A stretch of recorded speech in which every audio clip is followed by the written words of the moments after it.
Hey folks, Fat Guy Flies RC out here at the Avon Park Aero Modelers Club.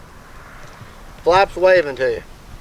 Yeah, I still haven't gone in there and fixed my flaps or my one servo, but that's not going to be that hard to do.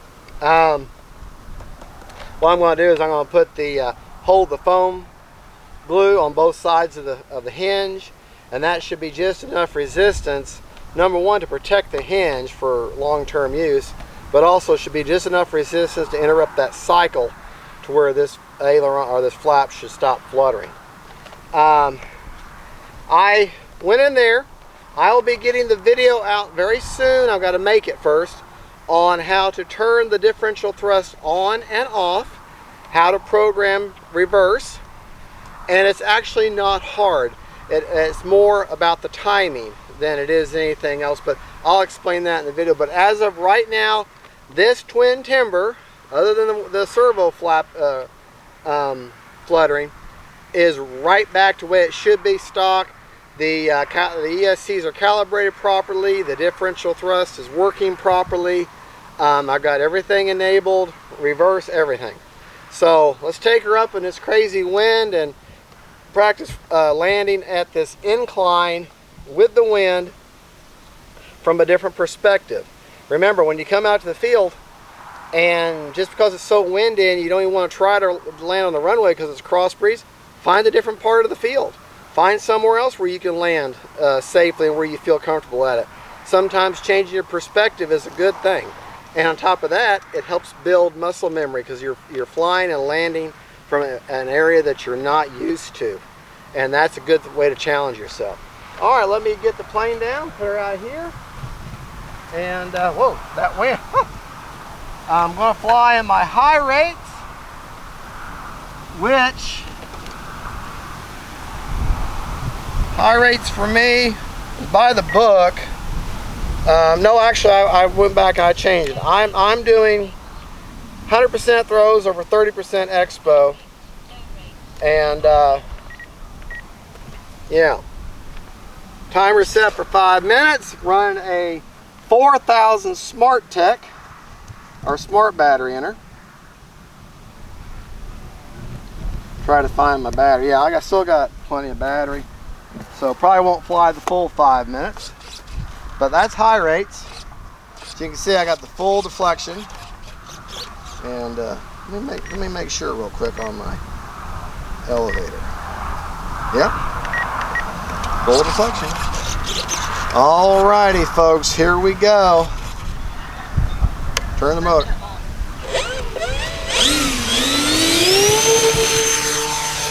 Here we go. Like I said, I'm running a 4000 almost all the way forward. I do have the vortex or the leading edge slats installed. And this plane is a big old sweetheart to fly. She really is. This wind is not making it very easy though. And of course we don't have any clouds in the sky for you to get a perspective. But our landing flaps are in. And boy, she's just gonna float. She's gonna float in. Motor's off right now. Motors are off. So she's coming in. Now I got the motor back on. Just floating in. This wind though is just crazy. The wind is crazy. See if I can't land her. Go a little further out. Try to make my turn as flat as I can. Alright. Like I say, I'm landing on an incline. So it's all about throttle.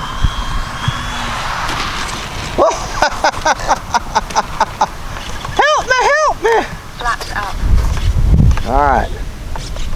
Nope, not enough wind to turn me over. So, alright, let me walk out here. Motor off. But yeah, now that I got her sorted out and everything fixed, she is a big sweetheart. Whoa, come back. Whoa, hey, come back. Horizon Hobby did contact me again after all the heartache I've had. And they sent me out an entirely new wing, 2 new servos, and a decal set. But, and after all that was all because of their ESCs were not calibrated. The left ESC was not calibrated. That's what the whole problem. And the reason I didn't automatically do that, I've had hundreds of E-Flite planes. Never had to calibrate. They always say calibrate at the factory. So I just took it for granted. So in my mind, that couldn't have been the problem, but it was. So I guarantee you right now, from this point on, any new plane, I don't care who makes it, I'm making sure my ESCs are calibrated. Because that caused me so much heartache. And it was something so simple.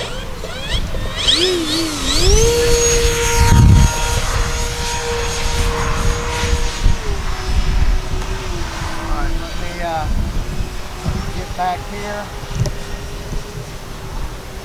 Kind of flying out a little bit.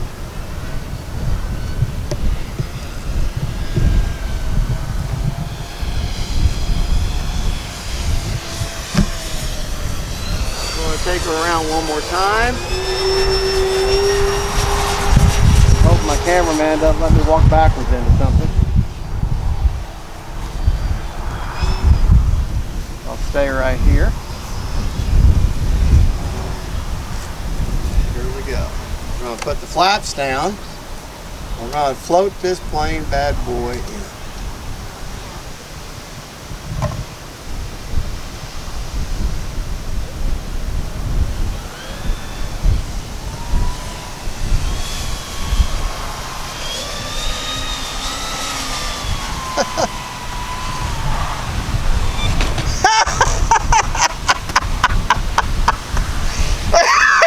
Oh, excuse me. Boy, E-Flite, we're putting your gear to the test here. All right, we're going to take off again. Whoa, that wind. Going to take her up. Do a stall turn. A little bit of one. That wind, man.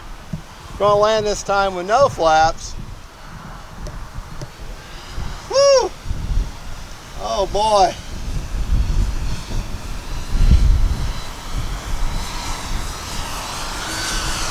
Get up over the. Actually did a bounce and go that was unintentional and a mistake. Try not to hit my plane stands right now. That's what I really don't want to do. Because they're not going to give and the plane will. In the way of broken parts.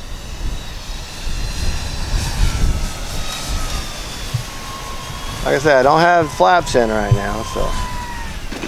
Look at that, look at that. Oh look, the flaps are waving at me again. All right, we're going to take off one more time.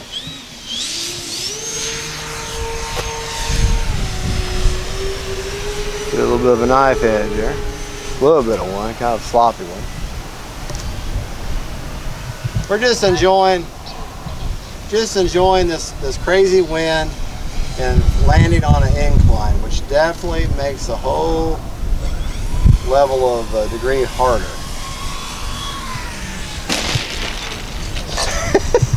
I can't end it like that. All right, here we go. We will do the landing flaps and try to do more of a spot landing on it. Yeah, this kind of flying against this wind and landing on this terrain, definitely putting my skills to the test today.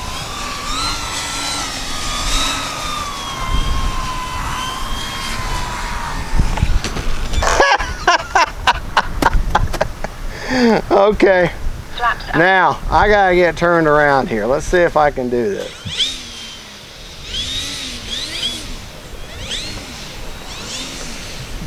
Trying not to let the wind turn me over here.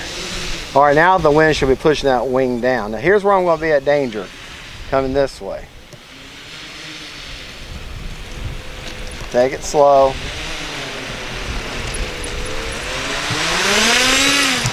All right, now, that flap. All right, just to show you. All right. Now I'm gonna go backwards on purpose.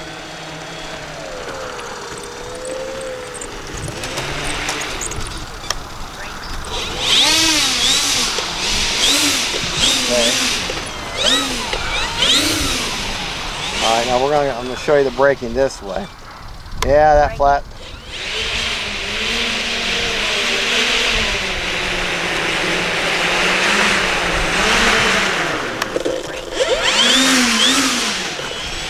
Oh, that wind. Help me, help me. Motor off. That's just me messing around. But this gear, the gear on this plane, folks, E-Flite, after all the nasty things I said,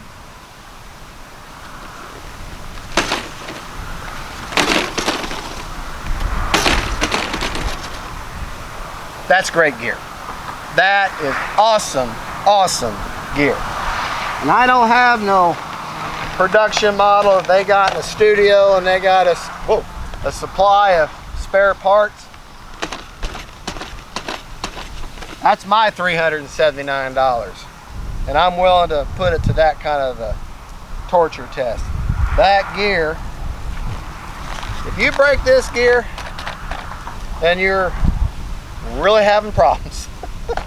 Because that is some strong, strong gear. This, folks, if you have some issues, you can get them sorted out. Horizon Hobby, no matter how much bad things I said, it's a good plane, and I'm impressed with it. And the motor and the wind is blowing her away. And this kind of wind, this kind of torture I put it through, it's a solid plane. She's a big sweetheart. And I can't wait to fly her on a nice calm day where I can land on the runway. Folks, thank you for watching. Let's see, wait, before we end it, let's use our smart, fancy technology and see how much juice I got. Flew for basically 6 minutes, or 5 minutes. See what's in the, I don't know if you'll be able to see this or not, but I got basically a third of the battery left. So after all that, and what you don't know, and I'll admit it, I flew up for 1.5 minutes off camera just to get a feel for how this is. I mean, folks, I'm sorry, $379. I want to make sure got it going okay. So I flew for 1.5 minutes, and I flew for another 4 minutes, so 5.5 minutes, and I still got a third of the battery left. Folks, y'all have a good one. Don't forget to like and subscribe. And don't forget, faith, family, and friends, and them planes, and especially this E-Flite Twin Timber, or Twimber, as everybody's calling it. God bless y'all. Don't forget, faith, family, and friends, them planes. Bye-bye.